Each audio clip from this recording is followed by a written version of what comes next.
ரொம்ப முக்கியமான நாள் விஷ்ணு பௌத்திரோட்சமம்.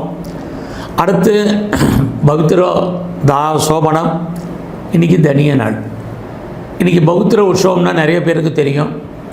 இருந்தால் கூட பெருமாள் கோயிலில் ஆகம நியம நிஷ்டங்களில் ஏதாவது தவறுகள் நடக்கும் பட்சத்தில் அந்த தவறுகளை நிவர்த்தி பண்ணுறதுக்காக பண்ணக்கூடிய முக்கியமான நாள் பௌத்திர உற்சவம் பண்ணுறது.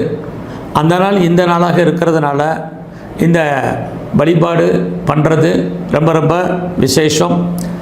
ஆக இன்றைக்கி இந்த தோஷங்கள்லாம் நித்திய கைங்கரியத்தில் ஏற்படக்கூடிய தோஷங்கள் நிவர்த்தி பண்ணுறதுக்காக இன்றைக்கி பௌத்திர உற்சவம் பண்ணுறது அந்த நாள் இந்த நாளாக இருக்கிறனால விசேஷம்.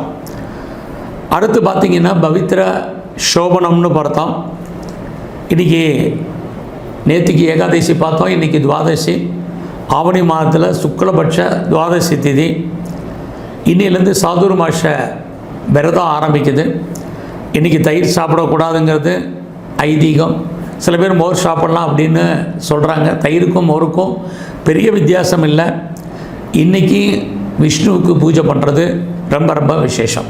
அதுதான் பவித்திர ரோபணம்.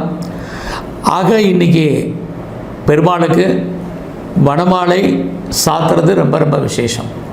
இந்த வனமாலை அப்படிங்கிறது என்னென்னா பெருமாளுக்கு விஷ்ணுவுக்கு துளசி, மல்லிகைப்பூ, அது இல்லாமல் பாரிஜாதம், மந்தார புஷ்பம், ஆக அது மட்டும் இல்லாமல் தாமரை, ஆக இந்த 5 விதமான புஷ்பங்களால் பெருமாளுடைய கழுத்திலிருந்து அவருடைய பாதம் வரைக்கும் மாலையாக போடுறது தான் வனமாலைன்னு பேர். இந்த வனமாலை வாய்ப்பு இருந்தால் சாத்தின பொழுது நமக்கு மிகப்பெரிய நன்மை. வாழ்க்கையில் நம்ம என்னெல்லாம் ஆசைப்பட்டோமோ அதெல்லாம் விஷ்ணுவுடைய அனுகூலத்தால் நமக்கு கிடைக்கிறதுக்கான வாய்ப்பு இன்றைய நாளில் இருக்குது. அது இல்லாமல் இன்றைக்கு தனிய நாள். இந்த தனிய நாள்னாலே சுபகாரியங்களுக்கு விளக்கப்பட்ட நாள்னு அர்த்தம்.